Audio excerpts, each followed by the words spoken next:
इंसान इस धरती पर पिछले 20 लाख सालों से है। क्या हो अगर मैं आपसे ये कहूँ कि इंसानों को एलियंस ने इस धरती पर बनाया हो, तो क्या आप इस चीज़ पर विश्वास करोगे?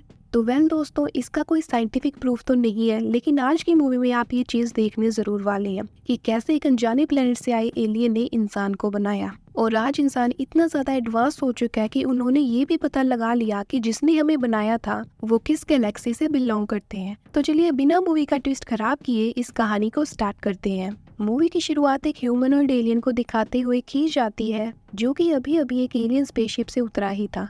नीचे पानी के पास आकर वो एक काले रंग के लिक्विड को पीते हैं, जिसे पीते ही उस ह्यूमनॉइड रोबोट का डीएनए टूटने लग गया और वो पानी में जाकर गिर जाता है। पानी में हमें दिखाया जाता है कि उस एलियन के डीएनए से एक दूसरी तरह का डीएनए फॉर्म हो रहा था, जिससे कि आगे चलकर इंसानों की फॉर्मेशन हुई। इसके बाद सीधा हमें 2089 एडी की दुनिया को दिखाया जाता है, जहाँ पर कुछ रिसर्चर्स स्कॉटलैंड के पहाड़ों में एलियन के एग्जिस्टेंस के कुछ प्रूफ ढूंढ रहे थे कि तभी एलिजाबेथ और हॉलोवे को कुछ गुफाओं के पत्थरों में बनी तस्वीरें मिली, जहाँ पर वो एलियंस को स्टार्स की तरफ इशारा कर रहे थे। तब एलिजाबेथ कहती है कि शायद ये एलियंस हमें यहाँ पर आने के लिए बोल रही है। इसके बाद सीन शिफ्ट हुआ और हमें एक प्रोमेथियस नाम का स्पेसशिप दिखाया जाता है, जो कि LV-223 नाम के उसी प्लेनेट पर जा रहा था, जहाँ से वो ह्यूमनॉइड एलियन यानी कि इंजीनियर्स आए थे।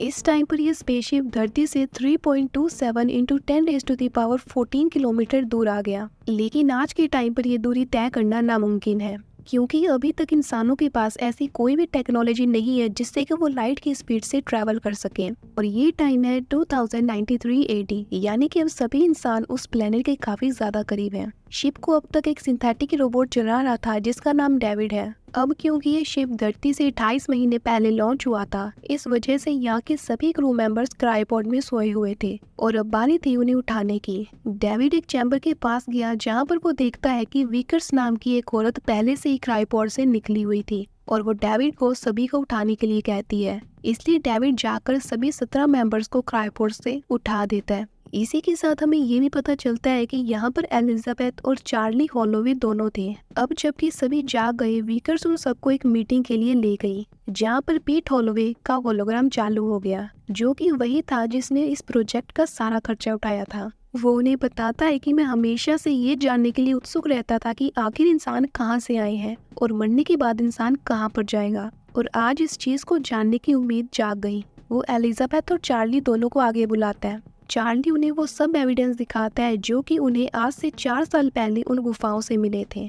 एलिजाबेथ भी उन्हें बताती है कि हम उन इंजीनियर्स को ढूंढने आए हैं जिसने कि इंसानों को बनाया था, लेकिन उनकी बातों पर कोई भी विश्वास नहीं करता, क्योंकि उनके पास उन तस्वीरों के अलावा कोई भी स्ट्रॉन्ग एविडेंस नहीं थे। ये मीटिंग खत्म होने के बाद एलिजाबेथ और चार्ली अपने चैम्बर में जा ही रहे थे कि तभी डेविड उन्हें रोक लेता है, क्योंकि विकर्स उन्हें बुला रही थी। विकर्स के चैम्बर में आने पर वो उन्हें समझाती है कि जैसा हम तुम्हें बोलेंगे तुम्हें वैसा ही करना होगा। तुम्हें खुद की कोई भी रिसर्च नहीं करनी, क्योंकि इसमें हमारी कंपनी का पैसा लगा है, ना कि तुम्हारा। वहाँ से आने के बाद चार्ली और डेविड बातें कर ही रहे थे कि तभी कैप्टन उन्हें इन्फॉर्म करता है कि हम थोड़ी देर में शिप को लैंड करवाने वाले हैं, जिससे कि वो सभी अपनी अपनी जगह पर बैठ गए। वैसे तो कुछ देर तक उन्हें वहाँ पर किसी भी लिविंग बीइंग के मिलने की कोई भी एविडेंस नहीं मिले, लेकिन जैसे वो कुछ पहाड़ों के बीच से होकर गुजरे, तभी उन्हें एक बहुत ही बड़ी एक पिरामिड जैसी चीज दिखी और कैप्टन जैरेक उससे थोड़ी दूर उस शिप को सेफली लैंड करवा लेते हैं। सेफ लैंड होने पर सभी काफी ज्यादा खुश थे।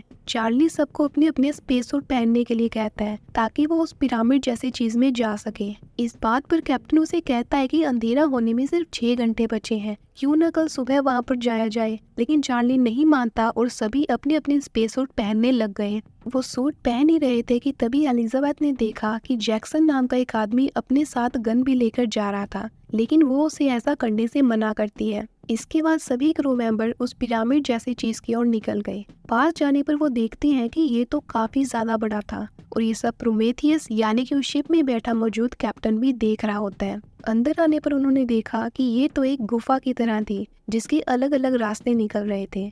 यहाँ पर फाइफिल अपने कुछ ड्रोन्स को उस गुफा में छोड़ देता है, जिससे कि वो इस गुफा का एक 3D होलोग्राम बना सके, और वो सभी डिवाइस अपने अपने रास्ते निकल गए। अब वो सभी उस रास्ते से होते हुए एक जगह पर पहुंच गए जहाँ की हवा धरती की हवा से भी ज्यादा साफ थी। इस चीज को देखकर चार्ली अपने हेलमेट को उतारने की कोशिश करता है, लेकिन बाकी के क्रू मेंबर्स उसे ऐसा करने से मना करते हैं। लेकिन चार्ली नहीं मानता और अपने स्पेस सूट का हेलमेट उतार लेता है, लेकिन उसे कुछ नहीं होता। चार्ली को देखकर दूसरे क्रू मेंबर भी अपने हेलमेट को उतार लेते हैं। थोड़ा और आगे जाने के बाद डेविड को वहाँ की दीवारों पे कुछ बहुत ही स्टिकी सा लिक्विड मिला। इसके बाद वो कुछ की को दबाकर वहाँ कुछ होलोग्राम चालू कर देते हैं, जिसमें कि बहुत सारे ह्यूमनॉइड एलियंस भाग रहे थे, पर हमें ये नहीं पता चलता कि आखिर वो क्या था और वो क्यों भाग रहे थे। उसका पीछा करते करते वो एक जगह पर पहुंच जाते हैं जहाँ पर एक ह्यूमनॉइड एलियन मरा हुआ था, लेकिन उसका सर दीवार की दूसरी साइड गिर गया। वो सभी आगे जाकर देखने लग गए। तभी फाइफील्ड ये सब देखकर घबरा गया। वो उसके साथ मिलबर्न को लेकर वहाँ से चला जाता है। उनके जाने के बाद एलिजाबेथ उस ह्यूमनॉइड एलियन को एग्जामिन कर ही रही थी कि तभी ऊपर से डेविड ने वो दरवाजा खोल दिया। अंदर आकर एलिजाबेथ को उसका सर भी मिल जाता है, जो कि दिखने में काफी बड़ा था। उसी चैम्बर के अंदर काफी कैप्सूल जैसे कुछ चीजें थी। डेविड उन्हें हाथ लगाने वाला था कि तभी एलिजाबेथ ने उसे रोक लिया, क्योंकि उन्हें यहाँ पर किसी भी खतरे का कोई अंदाजा नहीं था। इतने में ही उनकी मौजूदगी की वजह से वहाँ का टेम्परेचर बढ़ जाता है और उन कैप्सूल जैसी चीजों का मटेरियल मेल्ट होना शुरू हो गया। एलिजाबेथ जल्दी से अपने सारे क्रू मेंबर्स को वहाँ से चलने के लिए कहती है। उधर शिप में भी कैप्टन को तूफान आने के सिग्नल मिल रहे थे, जिसे देखकर कैप्टन जल्दी से उस पिरामिड जैसी चीज में गए क्रू मेंबर्स को वहाँ से निकलने के लिए कहता है। उधर वीकर्स उन्हें सिर्फ 15 मिनट देती है और कहती है कि अगर तुम इन 15 मिनट में नहीं आए तो वो शिप के दरवाजे बंद कर देंगे। अब एलिजाबेथ और बाकी के सब उस ह्यूमनॉइड एलियन का सर लेकर वहाँ से निकल गए, लेकिन डेविड थोड़ा पीछे रह गया क्योंकि वो उनमें से एक कैप्सूल को अपने साथ ले लेता है। बाहर निकलने के बाद वो जल्दी से अपने शिप की ओर बढ़ने लगे क्योंकि तूफान उनकी तरफ बहुत ही तेजी से आ रहा था। वो सभी शिप तक पहुंचे ही थे कि तभी एलिजाबेथ के हाथ से उस एलियन का सर नीचे गिर गया, जिसे लेने वो बाहर चली जाती है और बाहर तूफान होने की वजह से एलिजाबेथ दूर जाकर गिरी। उसे बचाने के लिए चार्ली भी वहाँ पर जाने लगा, लेकिन तूफान बहुत तेज था, इस वजह से वो अंदर नहीं आ पाते। इतने में ही डेविड एक रस्सी के सहारे उनके पास आकर उन दोनों को अंदर ले आता है। उनके अंदर आने के बाद कैप्टन उनसे मिलबर्न और फाइफील्ड के बारे में पूछता है, लेकिन उन्हें तो यही लग रहा था कि वो दोनों शिप में आ गए होंगे। उधर उस गुफा में मिलबर्न और फाइफील्ड दोनों दिखाए जाते हैं जो कि भटक गए थे। शिप में से कैप्टन उन्हें कांटेक्ट करके वहीं पर रहने के लिए बोलता है क्योंकि बाहर बहुत ही तेज तूफान आ रहा था। अंदर आने के बाद एलिजाबेथ और बाकी के सभी साइंटिस्ट उस ह्यूमनॉइड एलियन के सर पर कुछ रिसर्च करने लगते हैं, लेकिन जैसे उन्होंने बिजली का थोड़ा सा लेवल बढ़ाया, प्रेशर की वजह से उस एलियन का दिमाग ही फट गया। जैसे उन्होंने उस डीएनए का सैंपल लेकर उस पर टेस्ट किए तो उन्हें पता चलता है कि उनका डीएनए बिल्कुल इंसानों से मेल खा रहा था, जिसे देखकर सभी बहुत ही ज्यादा हैरान हो गई। दूसरी तरफ डेविड अपने साथ लाए हुए उस कैप्सूल जैसी चीज को एक फ्रीजर से बाहर निकाल लेता है। जैसे ही डेविड ने वो खोला, उसके अंदर से कुछ बहुत ही अजीब सी 4 काले लिक्विड से भरी चीजें थी और डेविड उनमें से एक को तोड़कर अपनी उंगली पर वो लिक्विड लगा लेता है और सीधा चार्ली के पास चला गया। वहाँ डेविड चार्ली को बातों में बहलाकर उसकी ड्रिंक में उस लिक्विड को मिला देता है, जिससे कि चार्ली पी भी लेता है।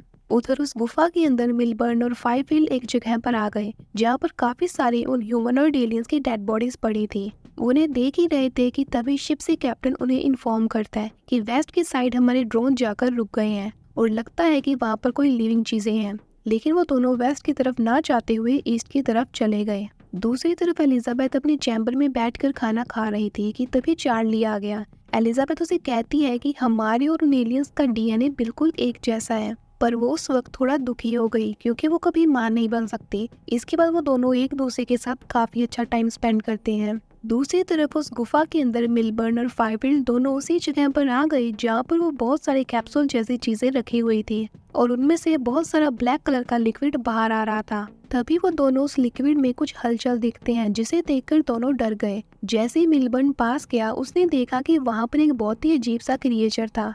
जैसे मिलबर्न उस क्रिएचर के थोड़ा और पास गया, वो उसके हाथ के साथ चिपक गया। मिलबर्न फाइफील्ड को उसे उतारने के लिए कहता है, लेकिन इतने में वो क्रिएचर मिलबर्न का हाथ ही तोड़ देता है और उसे निकलने वाले एसिड ने फाइफील्ड का हेलमेट ही जला दिया। फाइफील्ड ने उसके सर को काट तो दिया, लेकिन उसका सर फिर से आ जाता है और वो मिलबर्न के सूट से होते हुए उसके हेलमेट में चला जाता है।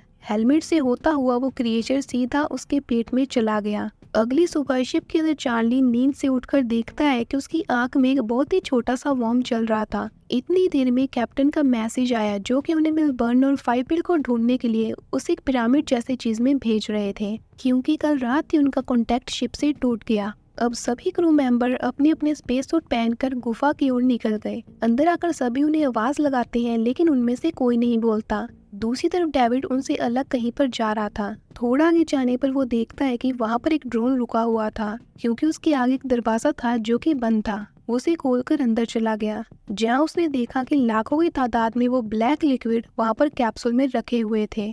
थोड़ा और आगे जाने पर डेविड एक ऐसी जगह पर पहुंच गया जहां पर एक ह्यूमनॉइड एलियन अपने स्लीपिंग पॉड में सो रहा था। बाकी दूसरे बचे क्रू कैप्टन के साथ उसी जगह पर आ गए जहां पर उन्हें वो इंजीनियर का सर मिला। अब चार्ली की भी हालत काफी ज्यादा खराब होने लगी। थोड़ा सा आगे जाने के बाद उन्हें उस चैम्बर में मिलबर्न की लाश मिल जाती है, जो कि बहुत ही बुरी हालत में थी, और तभी उसके मुंह से निकल कर वो क्रिएचर वहां से भाग गया। ये सब देखकर सभी उस गुफा से तेजी से बाहर आ गए। दूसरी तरफ डेविड उन इंजीनियर वाले चैम्बर में एक होलोग्राम देखता है, जिसके अंदर एक इंजीनियर बांसुरी को बजाता है और वहाँ पर सारे ब्रह्मांड का होलोग्राम चालू हो गया। यानी कि ये इंजीनियर सिर्फ हमारे प्लेनेट अर्थ पर ही नहीं बल्कि और बहुत सारी जगह पर जाकर आ चुके हैं। होलोग्राम बंद होने के बाद डेविड एक स्लीपिंग पॉड के पास जाकर एक इंजीनियर की हार्टबीट को सुनने लगा, जो कि अभी भी जिंदा था।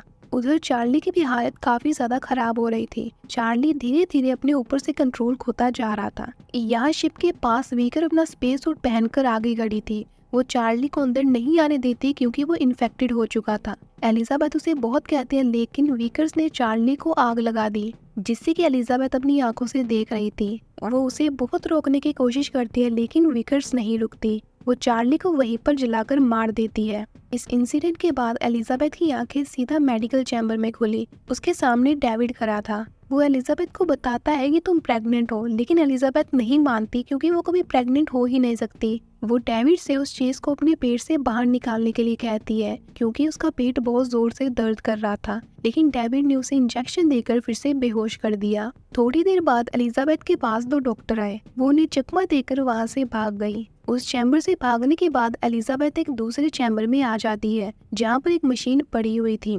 एलिजाबेथ जल्दी से उस मशीन में जाकर सो गई और उस मशीन को अपने अंदर से वो अजीब सी चीज निकालने के लिए कमांड देती है। जैसे उस डिवाइस ने उसके अंदर से वो चीज निकाली, एलिजाबेथ उसे देखकर बहुत ही ज्यादा हैरान थी, क्योंकि वो बिल्कुल अजीब सा क्रिएचर जैसा लग रहा था। एलिजाबेथ जल्दी से उस मशीन से बाहर निकलकर उस क्रिएचर को उसी मशीन के अंदर बंद कर देती है ताकि वो वहां से बाहर ना आ पाए। दूसरी तरफ कैप्टन सबको इन्फॉर्म करता है कि फाइफील्ड हमारी शिप के पास आ गया है, और इसे सुनकर एक क्रू मेंबर उसे देखने के लिए दरवाजा खोल देता है। जैसे वो क्रू मेंबर उसके पास गया, फाइफील्ड उस पर हमला कर देता है और उसने बाकी के बचे क्रू पर भी हमला शुरू कर दिया। थोड़ी देर में कैप्टन भी नीचे आ गया और वो फाइफील्ड को वहीं पर जला देता है। इसके बाद एलिजाबेथ वहां से निकलकर एक दूसरे चैम्बर में आ गई, जहां हम देखते हैं कि वेलैंड अभी भी जिंदा था। एलिजाबेथ उसे देखकर काफी ज्यादा हैरान थी, क्योंकि उसे अब तक यही लग रहा था कि वेलैंड शायद अब तक मर चुका होगा। वेलैंड यहाँ पर इसलिए आया था ताकि वो ऐसा तरीका उन इंजीनियर से पूछ सके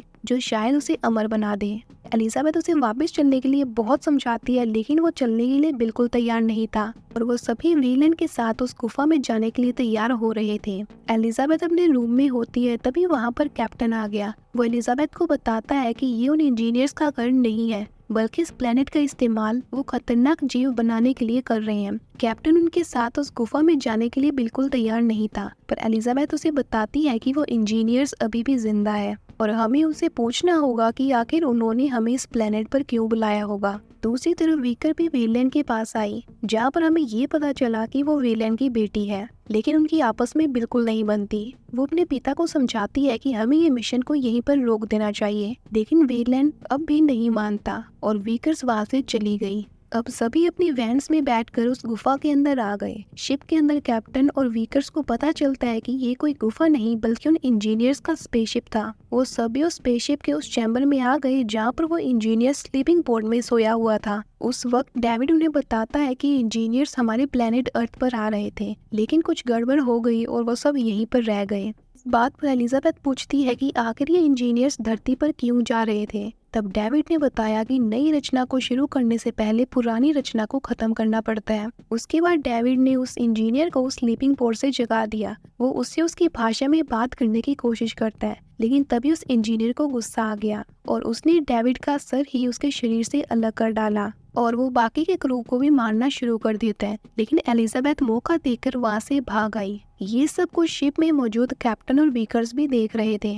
अब वीकर्स कैप्टन को वहाँ से चलने के लिए कहकर वहाँ से चली गई। दूसरी तरफ उस इंजीनियर शिप के अंदर उस इंजीनियर ने अपनी शिप को बैठकर स्टार्ट कर लिया, जो कि अब सीधा धरती के ऊपर जाने वाला था। और अगर वो धरती पर पहुंच गया तो सभी लोग उन क्रिएचर्स के हाथों मारे जाएंगे। उधर शिप में खड़ा कैप्टन देखता है कि जमीन से कुछ बाहर निकलने की कोशिश कर रहा था। इतने में उन होल से एलिजाबेथ बाहर आ गई। उस वक्त वो जमीन पर नहीं बल्कि उस इंजीनियर स्पेसशिप के ठीक ऊपर थी, जहाँ से वो बाहर निकलने वाला था। एलिजाबेथ एक प्लेट से दूसरी प्लेट से छलांग लगा रही थी कि तभी वो नीचे गिरने ही वाली थी, पर उसने आगे वाली प्लेट को पकड़ लिया और वो वहाँ से ऊपर आ जाती है। अब क्योंकि एलिजाबेथ अपने शिप से बहुत ज्यादा दूर थी, इसलिए वो उन्हें वहीं से सिग्नल देकर बताती है कि हमें शिप को यहीं पर खत्म करना होगा, पर वीकर्स उसकी बात मानने से इनकार कर देती है। तब एलिजाबेथ कहती है कि अगर हमने इसे यहीं पर नहीं रोका तो ये हमारी धरती को जाकर पूरे तरीके से खत्म कर देगा। इतने में ही वो शिप भी जमीन से बाहर आ जाता है। इधर शिप में भी कैप्टन ने फैसला कर लिया था कि वो इस इंजीनियर के शिप को रोकेंगे। कैप्टन वीकर्स को कहता है कि तुम तुम्हारे पॉड में चली जाओ, जिसमें तुम 2 साल तक जिंदा रह पाओगी, और जब ये शिप यहाँ से जाएगा हम तुम्हारे पॉड को नीचे लॉन्च कर देंगे। ये सुनकर वीकर जल्दी से अपने पॉड की तरफ जाने लगती है। जैसे ही वो शिप लॉन्च हुआ, उन्होंने एयरपोर्ट के साथ साथ वीकर्स के पॉड को भी लॉन्च कर दिया। उन्हें छोड़ने के बाद कैप्टन ने अपनी शिप की स्पीड को बढ़ाकर उस इंजीनियर के शिप के अंदर जाकर मारा, जिससे कि वहां पर एक बहुत ही बड़ा ब्लास्ट होता है और वो इंजीनियर्स का शिप सीधा नीचे आ गिरा। वो शिप ठीक एलिजाबेथ और वीकर्स के ऊपर गिरने ही वाला था। इस वजह से वो दोनों तेजी से वहां से भागने लगी। एलिजाबेथ तो भागकर एक साइड में हो जाती है, लेकिन जहाँ बात आती है वीकर्स की, वो शिप के नीचे दबकर ही मारी गई। इसके बाद शिप ठीक एलिजाबेथ के ऊपर था और वो उसके ऊपर गिरने ही वाला था कि तभी एलिजाबेथ एक पत्थर के नीचे जाकर छुप गई, जिससे कि वो बच जाती है। उस शिप के नीचे से निकलने के बाद वो सीधा उसी लॉन्च किए हुए एयरपोर्ट में चली गई। जैसे वो थोड़ा और आगे गई, उसने देखा कि उसी चैम्बर में जहाँ पर उसने वो क्रिएचर अपनी बॉडी से निकाला था, वो एक बहुत ही बड़े भयानक क्रिएचर में बदल गया है। इतनी देर में उसे डेविड का मैसेज मिला, जहाँ उसे वो बताता है कि इंजीनियर उसके एयरपोर्ट की तरफ उसे मारने के लिए आ रहा है। एलिजाबेथ उसकी बातें सुन ही रही थी कि इतने में ही वो इंजीनियर भी वहाँ पर आ गया और उसे पकड़ लेता है। लेकिन एलिजाबेथ ने जल्दी से उसी चैम्बर का दरवाजा खोल दिया, जिसके अंदर वो भयानक क्रिएचर था। दरवाजा खोलने के बाद उस क्रिएचर ने एलिजाबेथ और इंजीनियर दोनों को पकड़ लिया, लेकिन एलिजाबेथ उसकी पकड़ से निकलकर वहां से भाग गई। लेकिन अंदर उस क्रिएचर ने इंजीनियर को अच्छे से जकड़ लिया और वो क्रिएचर उसके अंदर एक टेंटिकल डाल देता है। इतने में ही डेविड ने एलिजाबेथ को फिर से कांटेक्ट किया। वो उसे उसकी मदद के लिए बुलाता है और कहता है कि यहाँ पर सिर्फ ये एक एलियन शिप नहीं है, बल्कि और भी बहुत सारे एलियन शिप हैं और मैं उन्हें उड़ा सकता हूँ। इसके बाद एलिजाबेथ सीधा डेविड के पास चली गई। यहाँ पर डेविड कहता है कि हम उन इंजीनियर्स के शिप को धरती पर लेकर जा सकते हैं, लेकिन अब एलिजाबेथ का शायद कुछ और ही प्लान था। वो कहती है कि अब हम धरती पर नहीं बल्कि उन इंजीनियर्स के घर जाएंगे और पता करेंगे कि उन्होंने हमें उनके पास आने के लिए क्यों कहा था। इसके बाद एलिजाबेथ डेविड को अपने साथ लेकर उस शिप से एक रस्सी के सहारे नीचे आ जाती है और वो दूसरी शिप को ढूंढने के लिए वहां से निकल गए और एलिजाबेथ डेविड के साथ उस शिप को लेकर वहां से चली गई। इसी के साथ ये मूवी यहीं पर खत्म हो जाती है। आपको ये मूवी कैसी लगी कमेंट करके जरूर बताइएगा और ऐसी और धमाकेदार मूवीज को देखने के लिए इस कैप्सूल एक्सप्लेनर चैनल को सब्सक्राइब कर लीजिए। तो चलिए मिलती है किसी और शानदार मूवी के साथ।